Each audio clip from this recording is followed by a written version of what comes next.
अक्षर, तुम यहाँ? दीप्ति, तुमने क्या पहना है? तुमने मुझे कभी बताया नहीं कि तुम ऑफिस में इस तरह। अक्षर, ये मेरा ऑफिस है, यहाँ तमाशा मत करो। तमाशा? तमाशा मैं कर रहा हूँ? दीप्ति, तमाशा तो तुमने किया है। अक्षर, अक्षर ये कॉर्पोरेट वेयर है, यहाँ सब लोग ऐसे। प्लीज दीप्ति, बेकार के बहाने बनाना बंद करो। तुमने हम सबसे झूठ बोला। घर से साड़ी पहनकर निकलने वाली एक सीधी सादी लड़की यहाँ पहुंचने के बाद। देखो, मैंने ऐसा कौन सा बड़ा गुनाह कर दिया जो एक छोटी सी बात। एक छोटी सी बात तुमने मुझसे झूठ बोला है और तुम्हारे इस झूठ ने मेरा विश्वास तोड़ा है। अब अगर तुम आगे मुझसे सच भी कहोगी ना तो शायद मैं मान नहीं पाऊंगा। अक्षर प्लीज मेरी बात। दीप्ति, रहने दो।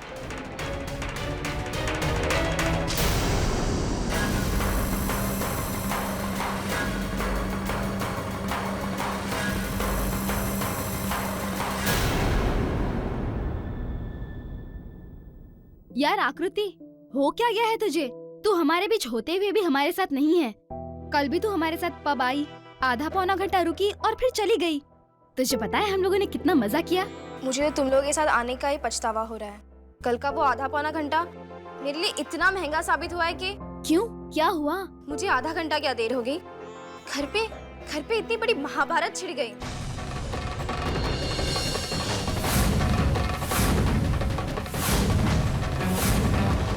ये तो टॉर्चर है यार। अब तू कोई छोटी बच्ची तो नहीं कि एक एक मिनट का हिसाब दे। यही तो मैं कहना चाहती हूँ, पर मेरी बात कोई माने तब ना। मेरे बारे में कोई भी चीज हो तो मेरे आई बाबा मेरी बात कभी मानते ही नहीं है। बस वो बोले वही ठीक है। जानते हो, कर मेरे घर पे लड़के वाले आए थे और ये बात मैं जानती तक नहीं थी। ये तो बिल्कुल गलत है। आफ्टर ऑल ये तुम्हारी जिंदगी का फैसला है, इसमें तुम्हारी मर्जी बहुत इंपॉर्टेंट है। देखो आकृति, तुमने हमेशा अपने फैमिली के बारे में सोचा है, तो तुम्हारी फैमिली को भी तुम्हारे बारे में सोचना चाहिए। यार, हर इंसान का जिंदगी जीने का अपना एक तरीका होता है। अपने लाइक्स, डिसलाइक्स, अपनी फीलिंग्स होती है और मुझे लगता है कि एक इंसान को दूसरे इंसान की फीलिंग्स की कदर करनी चाहिए।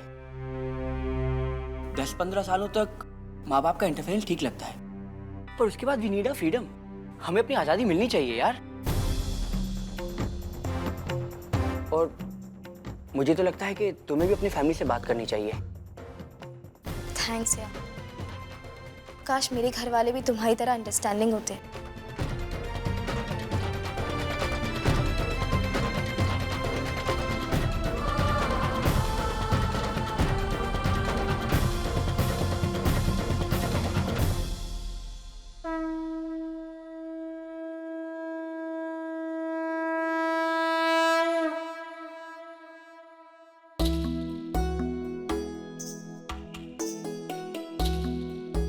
अगर बोल, कुछ बोलना चाहती हो ना तुम मुझसे? अब बोलोगी भी या यूं ही शर्माती रहोगी? वो आई साहब, मैं सोच रही थी कि मैं भी आदित्य के साथ गणपति जी को लेने जाऊं। बस इतनी सी बात कहने के लिए तूने इतना वक्त लगा दिया? जाना, जरूर जा। लेकिन मैं ऐसे कैसे? मेरा मतलब है कि आप बात कीजिए ना उनसे। क्यों, तू बात नहीं कर सकती? मैं नहीं आई साहब, मैं कैसे? अच्छा रहने दीजिए, मैं नहीं जाती। अरे इतना डरती क्यों हो उससे? पति है तुम्हारा वो, कुछ मांगोगी तो खा नहीं जाएगा। उसकी पत्नी होने के नाते उसके साथ जाना तुम्हारा हक बनता है ना? और दीपाली, तुम्हें एक पति की बात बताऊं? जी। पति अगर किस बात के लिए ना माने ना तो थोड़े से नखरे दिखाया करना। मैं भी बिल्कुल ऐसा ही किया करती थी। ऐसे घूर घूर के क्या देख रही है मुझे? मैं कभी तुम्हारी उम्र की नहीं थी क्या?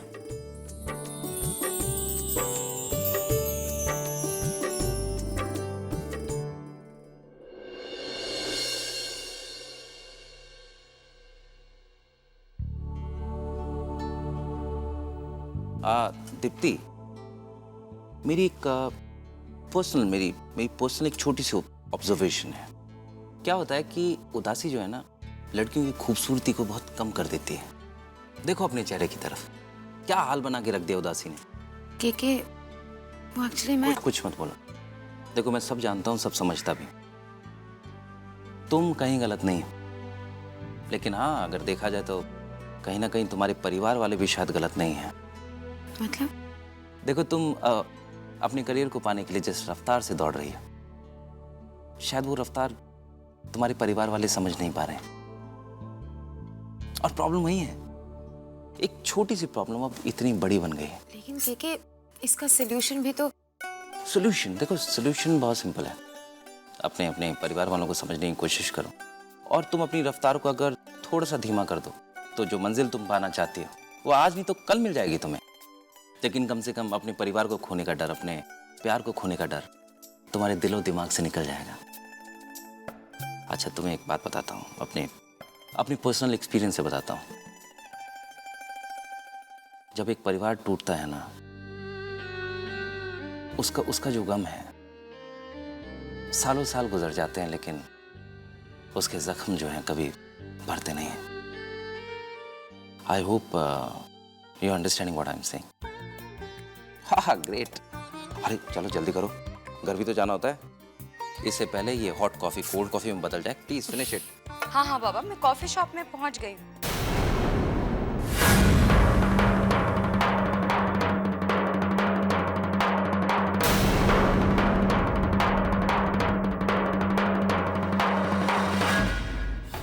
अरे देवा, ये तो हमारी दीप्ति है। घर पर तो उस दिन बड़ी बड़ी बातें कर रही थी। मैं बाहर जाकर काम करती हूँ वही नहीं, ऑफिस में मेहनत करती हूँ वही नहीं, लेकिन यहाँ तो कुछ अलग ही नजारा दिखाई दे रहा है। Thank you so much Deepti. परसों तुमने जो जो कहा था वो सब कुछ सूद समेत वापस करने का तुमने ही मुझे एक और मौका दे दिया। Thank you so much once again.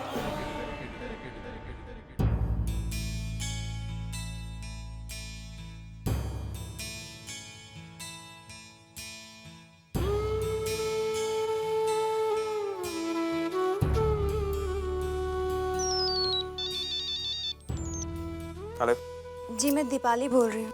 Deepali, जी वो आज आप गणपति जी को लाने जा रहे हैं ना, तो मैं सोच रही थी कि अगर मैं भी आपके साथ चलूं तो। लेकिन दीपाली वहाँ भीड़ बहुत होगी। जी भीड़ तो होगी, लेकिन आप भी तो मेरे साथ होंगे ना। ठीक है, मैं शाम को तुम्हें पिक करता हूँ, देर मत करना। जी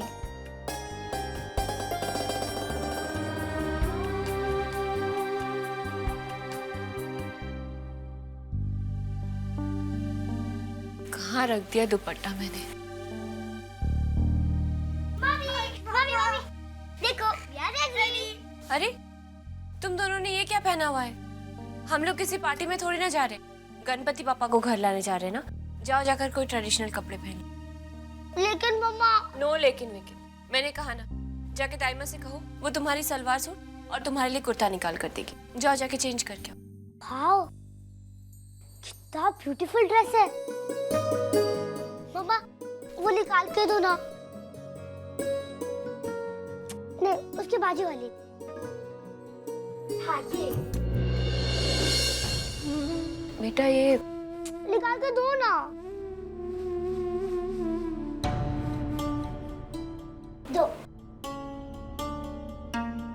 वाओ, उसका कलर भी कितना ब्राइट है ना। मम्मा आपने साड़ी एक बार भी नहीं पहनी। मम्मा आप एक काम कीजिए, आप यही साड़ी पहन लीजिए। अरे आज आप हमारे पसंद के कपड़े पहनेंगी। बेटा ये लेकिन नहीं पापा, आपको यही साड़ी पहननी पड़ेगी, नहीं तो मैं आपकी पसंद की ड्रेस नहीं पहनूंगा। अरे हाँ, और हम गणपति पापा को भी लेने नहीं जाएंगे। चल अर्पण। अरे अरे बात सुनो। अच्छा ठीक है, मम्मा ये साड़ी पहनेगी।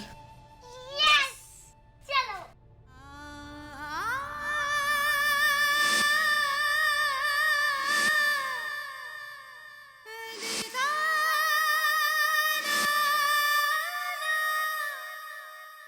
तेरे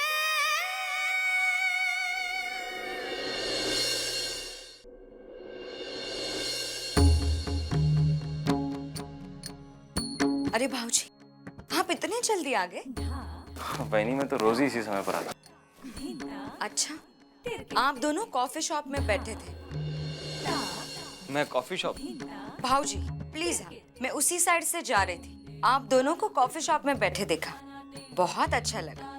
मन भी कर रहा था बीच में आ जाऊं, फिर सोचा आप दोनों को डिस्टर्ब क्यों करूं, इसीलिए मैं पहले चली आई। ये क्या कह रही हैं आप? मैं ऑफिस से सीधा घर आ रहा हूँ और दीप्ति से तो मैं मिला भी नहीं हूँ। क्या आप दीप्ति से मिले नहीं?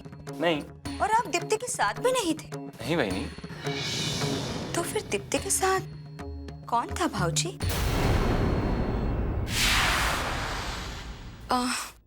खैर जाने दीजिए, क्या पता कोई जान पहचान वाला होगा, या फिर दीप्ति का दोस्त होगा, या फिर कोई ऑफिस से भी तो हो सकता है। लेकिन भाऊजी ऑफिशियल टाइम में दीप्ति किसी के साथ कॉफी शॉप में? मुझे तो लगता है कि आजकल सारी official meeting Deepti coffee shop में ही करने लग गई है।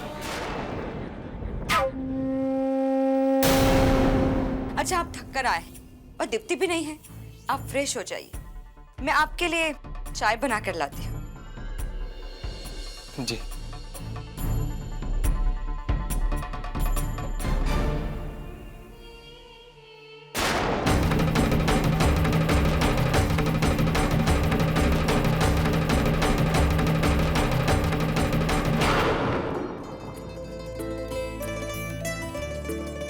आई साहिब कहती हैं उन्हें ये रंग बेहद पसंद है, मैं इसे ही पहनती हूँ, उन्हें अच्छी लगूंगी।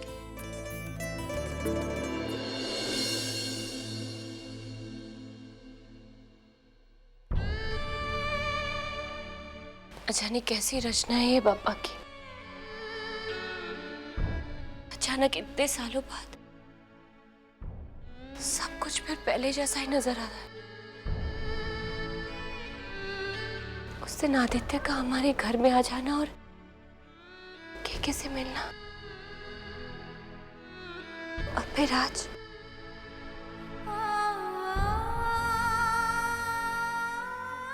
उनकी पसंदीदा रंग की साड़ी। न जाने कितनी यादें जुड़ी है मेरी इस रंग के साथ। कैसे समझाऊं मैं इन बच्चों को, इस रंग का मेरे शरीर के साथ लिपटना कितना दर्द देगा मुझे।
बस आता ही होगा। लो आ गया।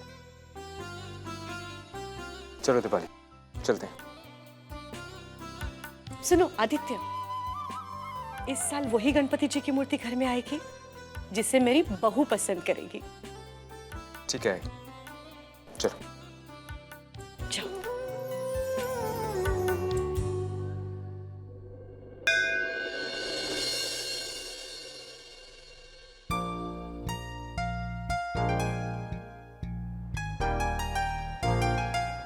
सुनिए ना, पहले हम भगवान के दर्शन कर लेते हैं, इसके बाद मूर्ति खरीद लेंगे।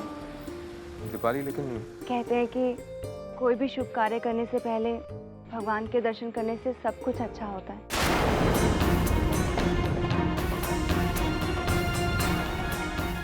हम पहले भगवान के दर्शन करें। ठीक है, चलते हैं, लेकिन देर मत करो। जी।